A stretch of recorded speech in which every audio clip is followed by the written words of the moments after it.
to have with us now one of the world's eminent pianists. Adored by audiences and critics alike, he is also deeply respected by his peers. He's a pianist's pianist. And tonight he's our pianist. Please welcome András Schiff.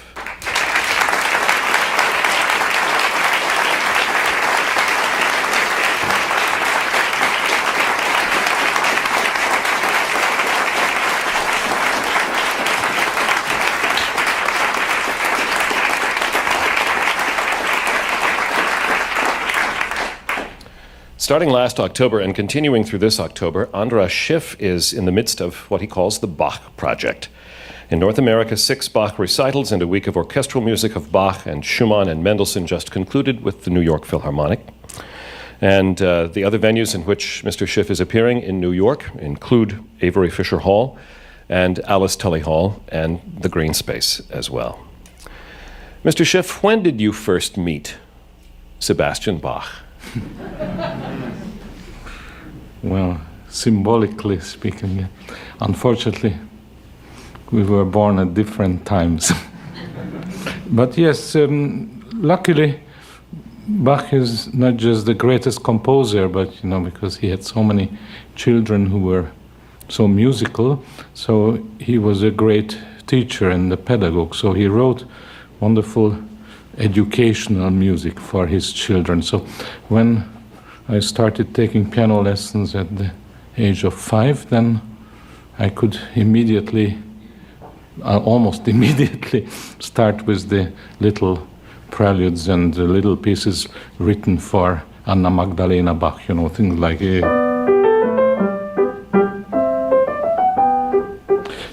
everybody else. And so this was about the age of 6, 7 years. What was the first Bach piece that made you say, more, please? Not this one. Although it's very beautiful. I don't know. Well, I listened to music on the radio and old recordings that my father had, who was an amateur violinist. So things like the great Chacon for solo violin, funnily enough, that impressed me enormously as a child, and it still does. But I don't want to play that on the piano. We should not steal that from violinists. You've had some amazing teachers through your career, including Judge Kotag. What did your teachers teach you about playing Bach? Different things. Everybody has different ideas about Bach. And that's correct, because he is so great. And there are several ways to approach him and to try to come to the final truth. There is no final truth, no final solution here. Well, my first teacher, Elizabeth Vadas, she just let me play instinctively, very musically. I was a musical child, but she didn't bother me too much. That was very kind of her. Later, and then when I came to the Franz Liszt Academy in Budapest, and my first lesson with Mr. Kurtag, who is probably the greatest living composer today, but we didn't know it then, because he's a very modest man. He never spoke about his own composition. So I went to him I was maybe 13, and I had to play a 3-part invention, E major.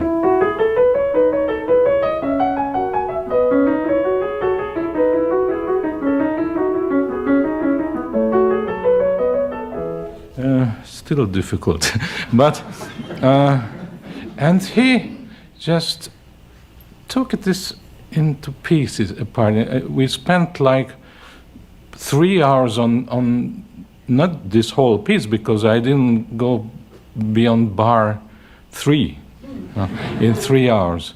And he just explained this to me, and that was a crucial moment in my life, because there I noticed that I had no idea how to play the piano, and I knew absolutely nothing about music. But it was not a hopeless case. He made it so constructive and so positive. And then this was a life-changing experience. And about the same time, I met a wonderful musician in London, George Malcolm, who is best known to people who collect records as a harpsichordist. But he was much more than a harpsichordist. He was a Renaissance musician who played harpsichord and piano and organ and conducted, and was a choral conductor. He was a universal musician, and from him I really learned the most about Bach. Also, how to play this on the harpsichord or on the clavichord, but how to translate those experiences onto the modern piano. And he always encouraged me to play Bach on the piano, but with the right approach and with the right style, and not to use the sustaining pedal, which most pianists use all the time, regardless of the composer. As you said in the liner notes for your recent recording of the Well-Tempered Clavier, it's not an accelerator that you use as if you were driving the car. Well, it's easy for me to say so because I don't even drive. But yes, so I use this analogy because most of you drive, so you will know what it is. So these pedals are not there to be used all the time, because on Bach's instrument, on the harpsichord, on the clavichord, of course on the organ you have pedals, but that they have a different function because they produce notes. But the sustaining pedal, this right one on the piano, is a much later device, and it's quite important in music from Beethoven on. Beethoven was the first composer who consciously used the sustaining pedal, and then later composers such as Chopin and Schumann and Brahms. Then there it's very important. However, in Bach's music, it does not have any relevance. And yet, your recent recording, the ECM Well-Tempered Keyboard series, is full of sustained notes and languid sounds and sweetness and all of the things that you would be able to pretty much do with one button, in an illusory sense at least, if you push that right pedal down.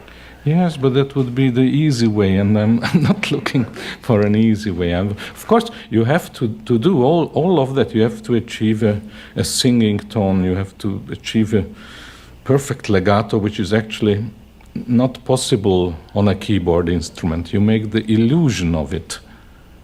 And also, if I play a note on the piano, it's still there, but diminishing, dying,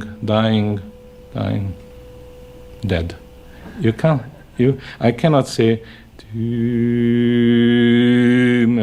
like a singer would do, or a wind player or a string player could sustain that note or make a crescendo on it. We poor pianists, we cannot do that. But the composer helps us, and Bach, more than anybody, like if I start the third English suite,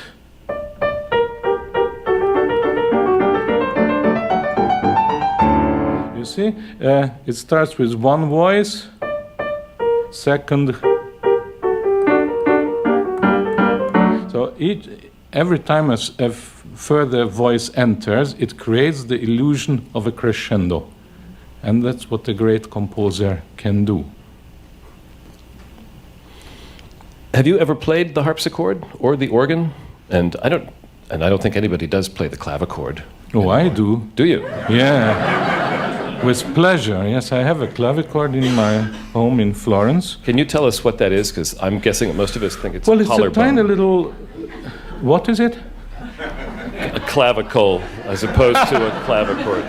The name for the collarbone, sorry. No, it's a clavichord because it's a keyboard instrument that's tuned, and it's plugged strings, and it has about five and a half octaves, so it's much shorter than a modern keyboard. Has a very, very fine and very delicate sound. And I can only play it actually for myself and maybe one or two listeners. Very intimate. It's a private instrument, it's not a public instrument. But this was, we know it from historical evidence that this was Bach's preferred keyboard instrument. And it can do something very beautiful that's called in German the Bebung. It's like a vibrato, so that you play a note and then you vibrate your hand vertically, and then it's something like that. And it's very, very beautiful. In a way that answers a question then about Bach's writing for the keyboard, because some of the works are so intimate. We share them, you share them on concert stages with thousands of people in the room, but they are somehow deeply intimate works, written, I guess, then, for the clavichord, really. Yes, I think that most of these works are clavichord pieces, although he seldom specifies it. Like the Well-Tempered Clavier is the best example. We have here a collection of 48 preludes and fugues, and we don't know for what instrument, because clavier is a collective word for all the keyboard instruments of the time. So you have harpsichord, clavichord, and organ. And we only have to guess from the character of the music, character of the particular piece, what instrument he intended. And a lot of it is very, very private and very intimate for a player in a room, really. Concerts as we have them today, they did not exist in Bach's time. I mean, he had in Leipzig, when in the last phase of his life, there was a coffee house, the Café Zimmermann, and there he would do little, we couldn't call them concerts, but public musical gatherings where he would play things like his keyboard concertos or the Brandenburg concertos, and those are more public pieces. But these keyboard works are really for private pleasure. 19 keyboard suites, right? 19, 18? Well, the partitas, the English including yes, and if you play the 6 French suites, the 6 English suites, and the 6 partitas, plus the French ouverture, which is also a suite. Yeah. They're very big works in concept. When you prepare to play them in concert, well, the English suites, for instance, have a sequence. They all have a prelude at the beginning, and then an allemande and a courant and a sarabande and a couple of other movements, and they wind up with a jig. Mm-hmm. Are they? And you're playing them all in an evening. So how do you make the arc of the evening out of those works? Were they designed as just explorations in dance form, or was he taking you on a journey? Are you taking an audience on a journey? Well, we can only speculate what he wanted, but certainly he would be shocked that there is a madman like me playing this in one evening. He would say, "You are out of your mind." But I would disagree, because, and this is the greatness of Bach, he is a very modest man. He was deeply religious. He didn't think of posterity, of reputation, of fame. He knew how good he was, no question about it. But, all he wanted to do was to write great music, because that he had a God-given gift, and that was his duty. And he worked for the church. All the great composers wanted to write music for the church. That was the greatest privilege and the greatest honor. And so Bach had to write a cantata, a new cantata for every Sunday. Plus, I don't know, he did a lot of other things during the week. Like taking care of the children and teaching at the school? I don't know how he took care of the children. I think Madame Bach did that. And so Bach had to escape to the Thomasschule, to the school of St. Thomas, and I think that's where he wrote all this fantastic music. And it's impossible to imagine how he had the time to do that, because it just, not thinking of the quality of the music, but the sheer quantity. I mean, if somebody would have to sit down and just copy out all the parts, it would take decades. And he wrote just, masterpiece after masterpiece. Quite amazing. He doesn't seem to have built them a voice at a time. He seems to have all that polyphony in his head so often. It just sort of fountains out. Well, there is an intellectual side to Bach, and that is nothing to be ashamed of.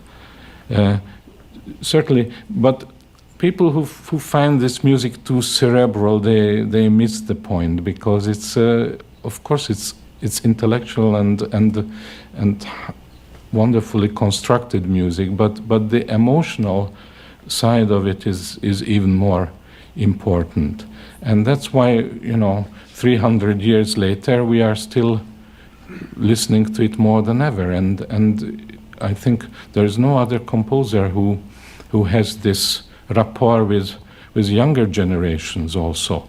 Younger generations who don't necessarily like to listen to Mozart or Beethoven or Schubert, but somehow Bach, with his rhythmic impact and also with his spiritual message, and it is the religious aspect of it. I mean, even if he is writing a secular piece, but you feel that you are somehow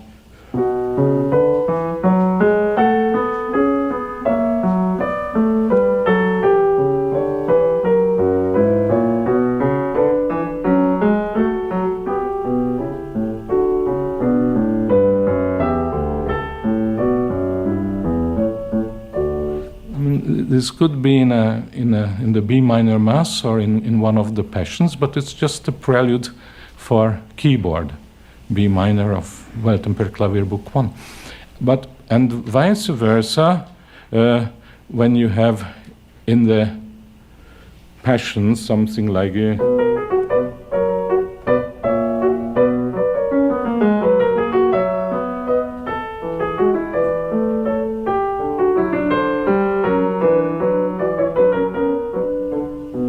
comes an aria, Bus und Rei, but this is in the St. Matthew Passion, but it's a dance. This is a minuet or a passe-pied, or in the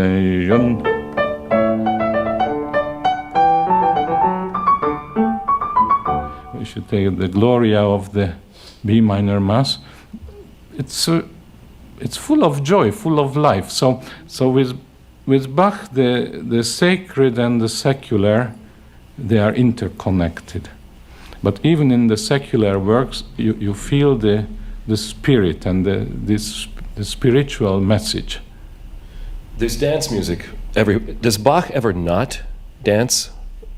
One of the smart things I think that I've heard said about Bach was that if you don't sense a dance in it, you're not playing it right. Well, that's oversimplifying it, but well, I don't think that for example,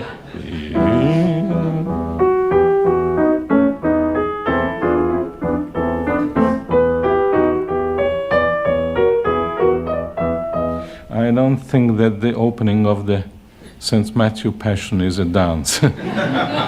Although some musicians will disagree. Yes, but certainly the element of dance is very important, not just in Bach, but in a lot of Western music. Unfortunately, most of us classical musicians, we are miserable dancers. I'm the worst dancer, but I love dance music, and I join here, somebody like Franz Schubert, who was another miserable dancer, but his music dances, and he loved to play dance music to his friends.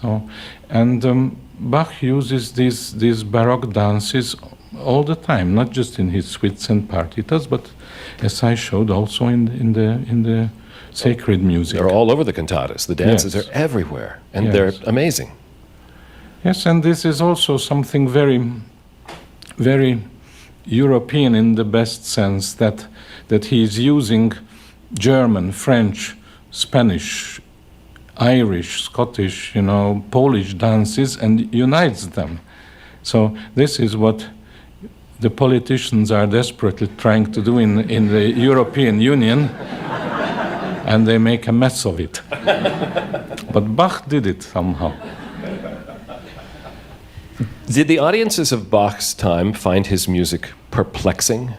Did they understand everything that he laid on them, or were they confused at times, as we are perhaps confused today by new music sometimes?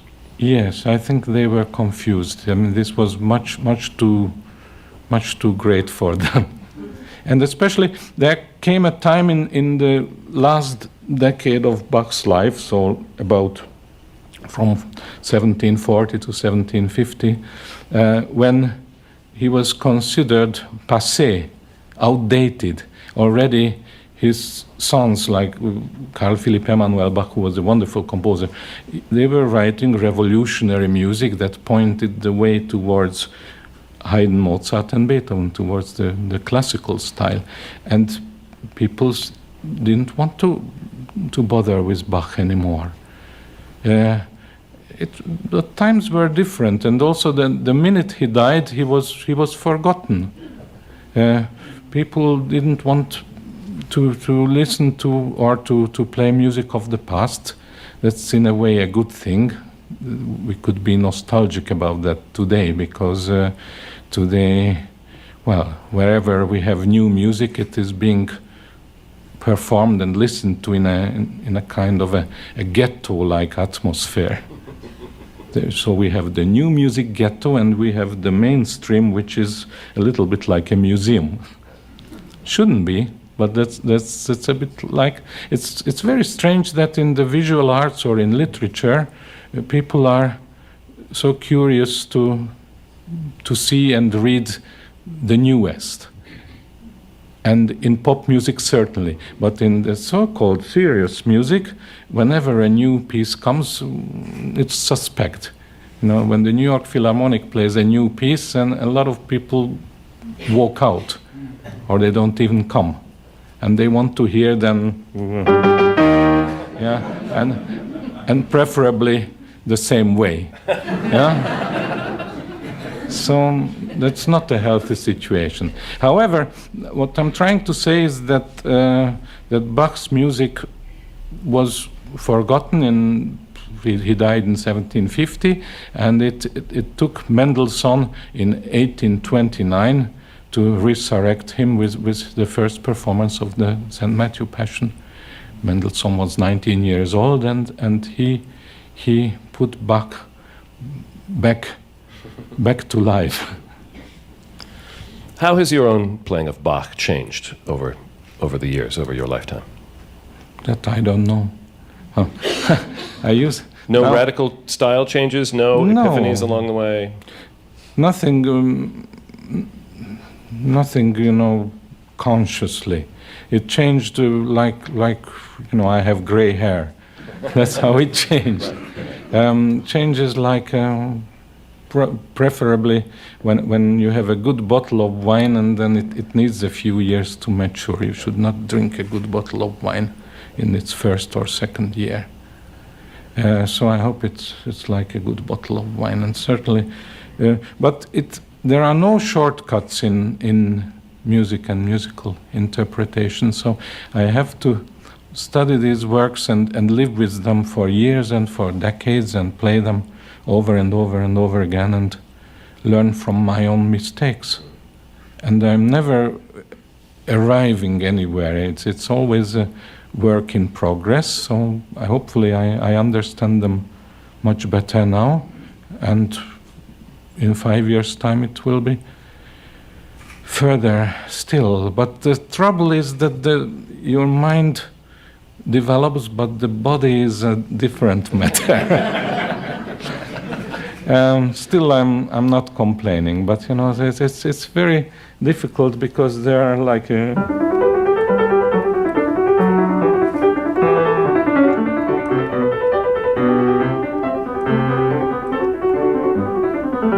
So if you get arthritis, that's not going to be very good.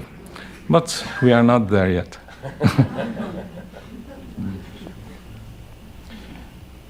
I wonder what we are missing that we might have known if we had been in Bach's time. You've spent more time with the composer than most of us, I presume.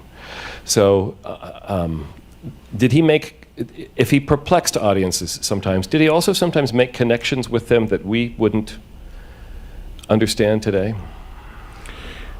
Well, in other words, he wrote French suites and English suites. They don't sound that French or that English to our ears mostly. Well, certainly, when you talk about audiences, as I said, there were no concerts. So it was a, let's think of the music lovers and the amateurs. So and all composers had to be pragmatic, and Bach too. I mean, he had to make a living out of this. He had to publish his works. I mean, he published his partitas himself. That was his opus 1, his own publication. That shows that he thought very highly of these works. And then they had to sell it to a public which was relatively small. Today we talk about the crisis of classical music, and this is ridiculous because we are comparing the figures with the figures of pop music, and you cannot compare that. But if I think these figures of today's classical music lovers should be compared to the figures of Bach's time, and then we are 1,000 times more or 1,000,000 times more. And so this is no cause for lamentation. On the contrary. Yes, French suites, I mean, Bach never traveled outside of Germany. This is a very important point. He stayed in Germany all his life, and yet he knew so well the French and the Italian style. How did he know that? Because he spent all his life in libraries and, copying out concerti by Vivaldi, by Geminiani, by Corelli, by Italian masters. He also studied the French colleagues, Rameau and Couperin and Lully and all those. So that's why he knows when he writes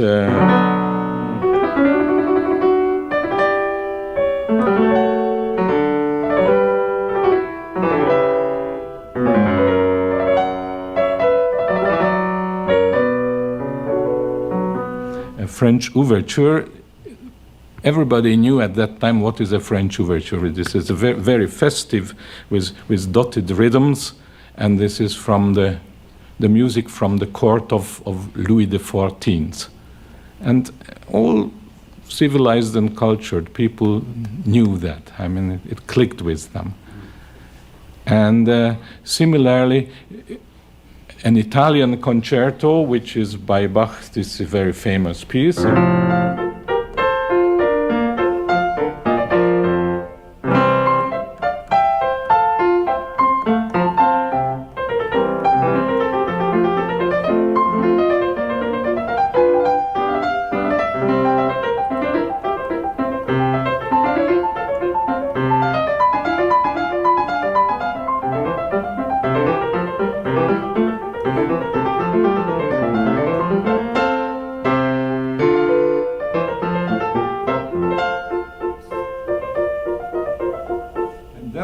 Where I just stopped, that shows that what is an Italian concerto. So you have an orchestra, concerto, and you have a smaller group, the concertino, and they are just exposed. So sometimes the whole orchestra is playing, and then comes a section where the soloists are playing. So here the whole orchestra is playing, and here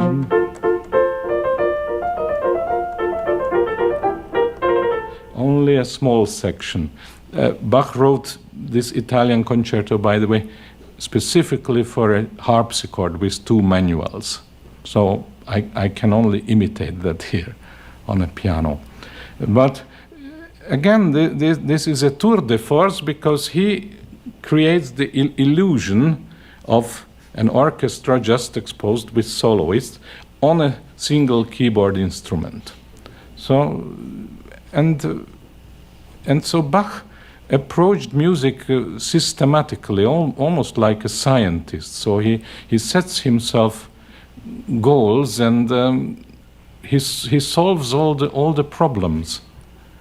And like this, the French Overture and the Italian Concerto were published together as second part of the Klavierübung.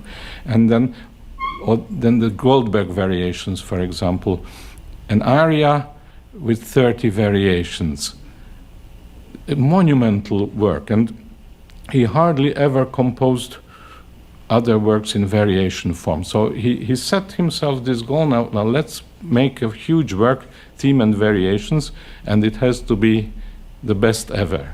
And it is the best ever. Nobody can approach it. The Well-Tempered Clavier, twice 24 preludes and fugues in all major and minor keys.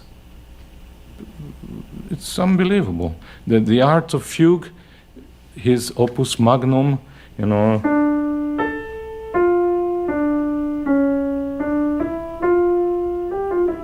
on that single theme, the whole artistry and the whole mastery of writing fugues and all the counterpoint and the polyphony and all those elements together, and diminutions and augmentations and inversions. It's a scientific work, but it's also emotionally unbelievably fulfilling. So that's what makes Bach unique. One of Bach's biographers quoted one of Bach's sons saying that the art of fugue was actually not written to be played, it was written to be read. It was an intellectual exercise. Possible. I agree with that, because again, I'm approaching 60 and I'm still afraid to play the art of fugue. And I play it for myself at home, but I wonder if I will ever play it in public, because I'm really not sure that it's a concert piece. It's not a concert piece. I mean, nor is the Well-Tempered Clavier, but the Well-Tempered Clavier is very varied with the preludes and the fugues and the different tonalities.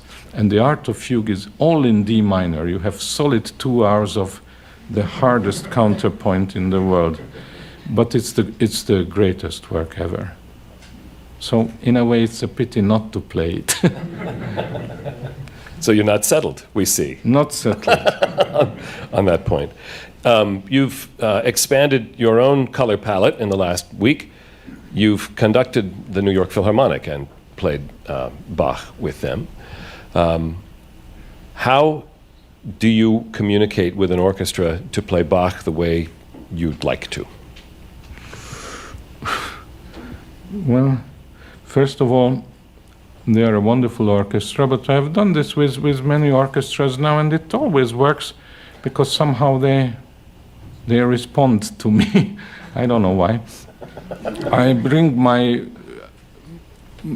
material. That is very important, to prepare the string parts and all the bowings and the markings and the phrasing and the articulation. So there is very little to talk about, and then we just play, and it is like chamber music. I play chamber music all my life, so I think a piano concerto is also chamber music and a give and take on a larger scale.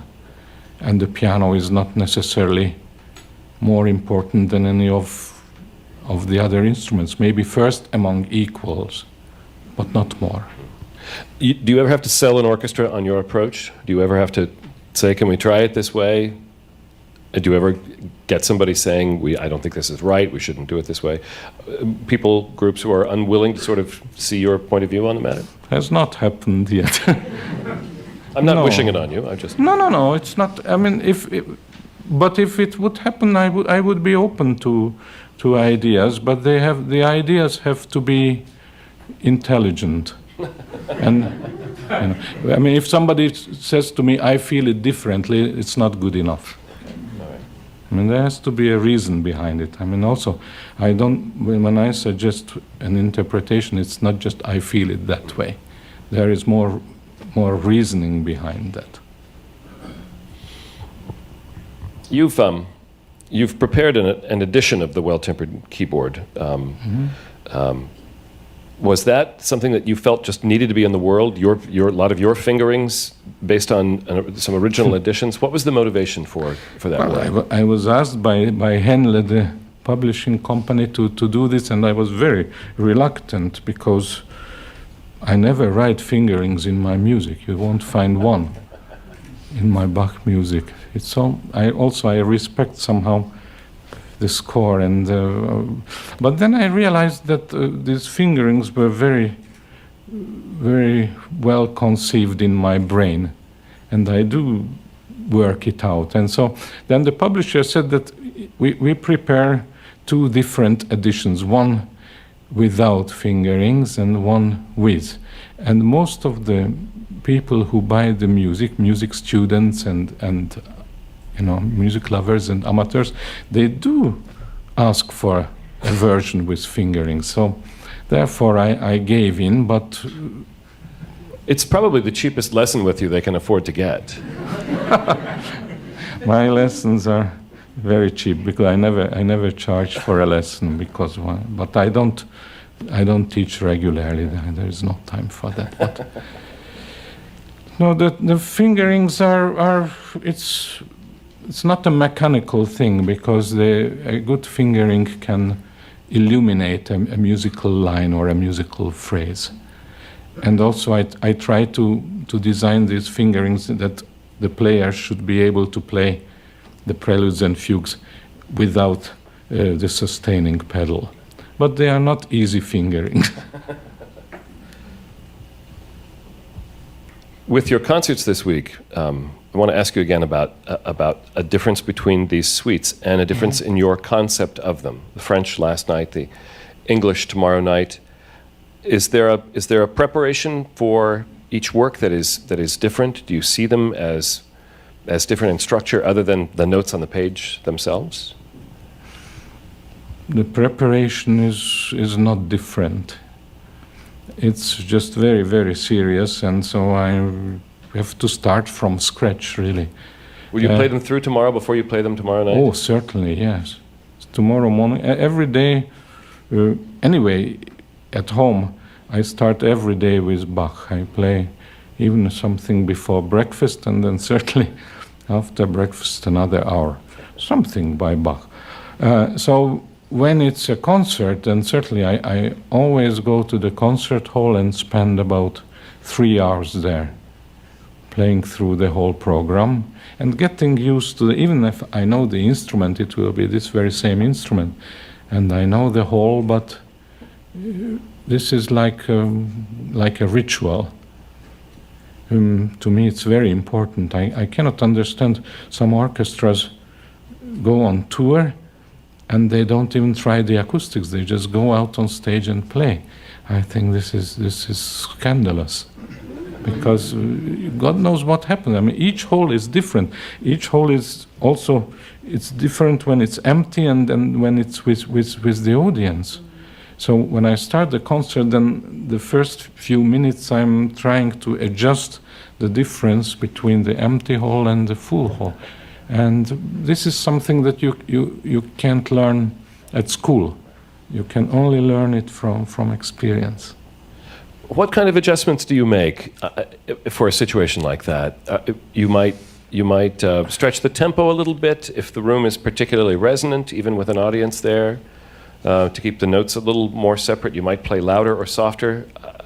What are those adjustments that you make? Yeah, certainly tempo, not radically, but in a very, very large or very reverberant hall, if I play a very fast piece, I mean, like the last movement of the Italian concerto is a good example.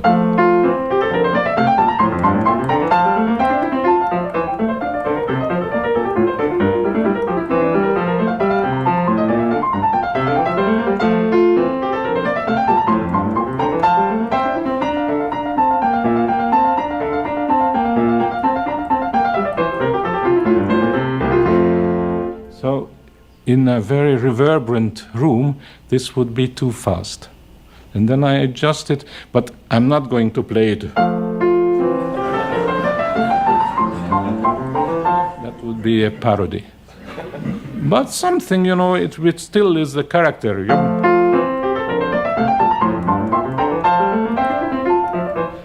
So you have to adjust, and but within certain parameters, within a certain framework.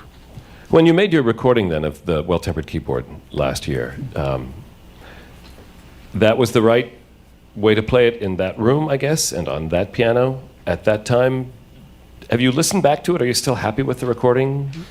Have you rethought some pieces? Happy, you know. No, I don't listen to them. It's not my job to listen. That's true. That's true. It's our job to listen. That's true. You don't really look at your own photos from 10 years ago, or do you? Not very often. No, no, I do not. We have other things to do, but maybe a time will come in your life when you like to look back. And occasionally I do listen, and then I notice that, you know, that's the way this was played that day. Like you look at an old photo of yourself, and that's the way I looked. And you have to accept that. It's, you know, I accept my recordings because I did them with full responsibility and with a lot of care and a lot of love.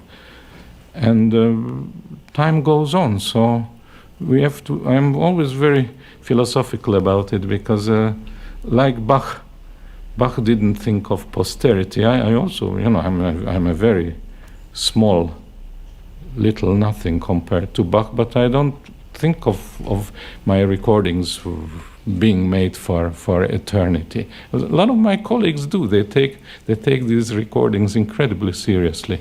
And they take themselves very seriously. It's not so. We are, you know, servants of great composers. Not at all unimportant, but we have to know our place. And the composer is it's all the composer. You spoke earlier about Bach, of course, being a composer who was a man of faith. He was a believing man. Mm-hmm. And so his spirituality is evident in his music overtly. But we also talk about Bach as a spiritual composer in a way that I don't think we talk about anybody else who writes music. And I wonder if you connect with that idea as well. And I wanted to know what that means to you. Yes. Once a wonderful Indian musician, I love Indian classical music, and Ram Narayan, who plays the sarangi, is an old master, and he explained to me, that in Indian classical music, you never play a note without this divine connection. If you don't feel that, then you don't play. And you cannot betray that. And this is what I feel with Bach, with every note. And I am a Jew. He was a Protestant. We don't have to have the same religion, the same faith. But it is this. When I play Bach, I must get on his spiritual wavelength, and that is omnipresent. So even when I play something very simple and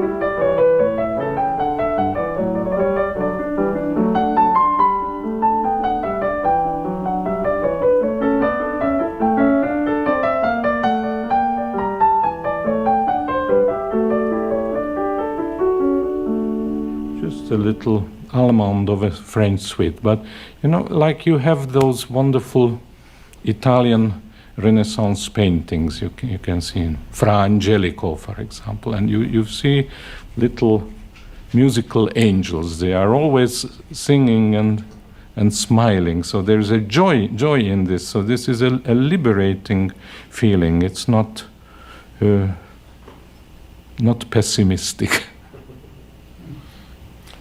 When you finish your Bach year in October, I'm sure that Bach doesn't leave you, as he doesn't leave you when you practice, as you said, but you are adding, or you're making a transition with Beethoven. You're working on the Diabelli variations now to make a new recording, and the concert that is planned at Carnegie Hall will be the Goldbergs and the Diabelli on the same program. So yet another marathon, because you just like them so much. So, can you talk about the connections between those two a little bit? Well, and your transition from your Bach year to your next not all such Bach-y year? Well, even this year I play all the Beethoven sonatas parallel to the Bach works, because to me, as Hans von Bülow said, if the well-tempered clavier was the Old Testament, then Beethoven's 32 sonatas could be seen as the New Testament. And certainly, the older I get, the more I love Beethoven. Really, he's a fantastic. When I was 20 years old, I didn't understand him at all. Certain works, yes. I found the late music awesome, and I didn't dare to play the last sonatas. The early sonatas I loved, and I had a huge problem with the middle period. And I had to reach the age of 50 to be comfortable with a piece like the Waldstein Sonata or the Appassionata. And now I'm completely crazy about them. Of course, most of you love these pieces, so you will not understand this struggle. But with Beethoven, it's a different process than with Bach, because Bach has been with me from the early childhood, and with Beethoven, you cannot play Beethoven as a child. Today, you have Chinese kids, 8 years old, they play the Hammerklavier Sonata, but it's a joke, you know. Unfortunately, some people don't see it as a joke. But you know, if an 8-year-old would come on stage and play King Lear, then you would laugh. But then if the 8-year-old plays the Opus 111, nobody laughs. I laugh, but so for Beethoven, you have to grow up with that. And the Diabelli Variations is his final masterpiece for the keyboard, and it is very closely connected to Bach's Goldberg Variations. The Goldberg Variations are the model, because as I said before, Bach wrote this monumental set, and he set the standard for it, for coming generations. And all the great composers after Bach looked upon him as a father figure. And no one more than Beethoven. And Beethoven, even in the late years of his life, was taking lessons in counterpoint, and he's writing more and more fugues and more polyphonic pieces. And then he writes this great opus magnum, the Diabelli Variations, which is based on a very trivial theme.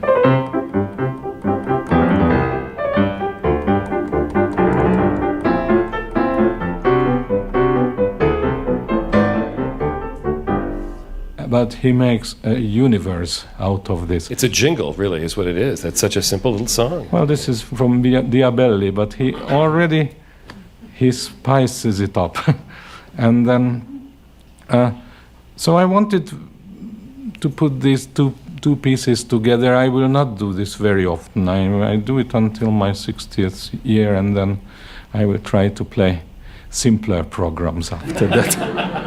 Well, we're lucky that we get to enjoy it now when you're in the midst of this journey. You have offered to play us at work. I'm going to step away and present to you András Schiff in the green space with the chromatic fantasy and fugue of Bach.